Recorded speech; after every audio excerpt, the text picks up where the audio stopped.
کا آغاز ہسپتال کے ایک وارڈ سے ہوتا ہے جہاں ایک ہی وقت میں دو بچے پیدا ہوتے، ایک امیر خاندان کا بیٹا ہے جبکہ دوسرا ان کے ملازم کا بیٹا ہے۔ لیکن نرس نے دیکھا کہ امیر خاندان کا بچہ پیدا ہونے کے فوراً بعد رونا بند کر دیتا ہے اور سانس لینا بھی بند کر دیتا۔ نرس گھبرا جاتی ہے کیونکہ اگر امیر خاندان کو پتہ چل گیا تو وہ اسے ذمہ دار ٹھہرائے۔ وہ فوراً مدد کے لیے فون کرنے لگتی ہے، لیکن فون کرنے سے پہلے ہی ملازم نے فون کاٹ دیا اور بڑی مضبوطی سے کہا کہ وہ اپنے بیٹے کو ان کے بیٹے کے بدلے دے سکتا ہے تاکہ وہ امیر خاندان کے ساتھ اپنی وفاداری کا بدلہ چکا سکے۔ نرس بھی خوفزدہ تھی اس لیے وہ راضی ہوئی، لیکن جیسے ہی بچے کو تبدیل کیا گیا باہر اچانک ایک زوردار آواز آئی اور امیر خاندان کا بچہ زور سے رونے لگا۔ نرس خوش ہو گئی کہ بچہ زندہ ہے، لیکن ملازم اب بچے کو واپس کرنے پر راضی نہیں۔ دراصل وہ احسان مند ہونے کے بجائے حسد کی وجہ سے یہ سب کر رہا تھا۔ وہ اور امیر آدمی ایک ہی وقت میں اس خاندان میں آئے تھے، لیکن ایک تو خاندان کا داماد بن گیا جبکہ دوسرا ملازم رہ گیا۔ وہ سمجھتا تھا کہ یہ سب صرف خوش قسمتی کی بات تھی، لیکن اب سے اس کا بیٹا امیر زندگی گزارے گا۔ نرس اس تبدیلی سے متفق نہیں تھی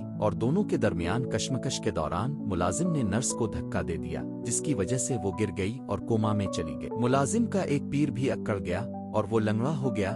شاید خدا کو بھی یہ سب پسند نہیں آیا۔ اس کے بعد دونوں بچوں کی زندگیاں بالکل مختلف ہو گئی۔ امیر آدمی نے اپنے بیٹے کا نام ایراج رکھا جس کا مطلب ہے شہزادہ، جبکہ ملازم نے اپنے بیٹے کا نام بنٹو رکھا جس کا مطلب ہے غلام۔ وہ ہر ممکن طریقے سے اس خاندان کے بیٹے کو ذلیل کرنے کی کوشش کرتا تھا، لیکن جب بچے تھوڑے بڑے ہوئے تو وہ راج کی ہر ممکن دیکھ بھال کرنے لگا۔ راج نے ریاضی کے امتحان میں 9 نمبر حاصل کیے تو ملازم نے اسے 97 بنا دی، جبکہ بنٹو نے 98 نمبر حاصل کیے تو ملازم نے پوچھا باقی کے 2 نمبر کھا گیا۔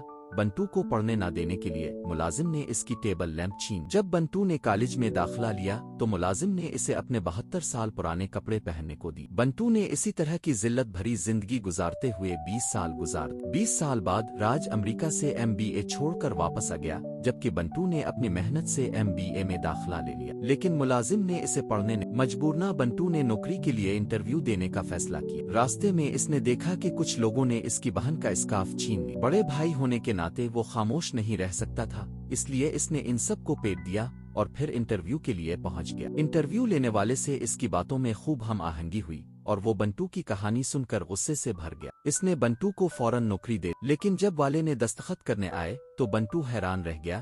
یہ وہی شخص تھا جسے اس نے راستے میں مارا تھا۔ بنٹو نے فوراً معافی مانگی اور والے کو ہوش آنے سے پہلے ہی اس نے دستخط کر دی۔ اگلے دن بنٹو نے کام شروع۔ لفٹ میں اسے ایک خوبصورت لڑکی کی ٹانگیں نظر آئیں اور وہ اس کی ٹانگوں کو دیکھ کر فوراً دل ہی دل میں عاشق ہو گیا۔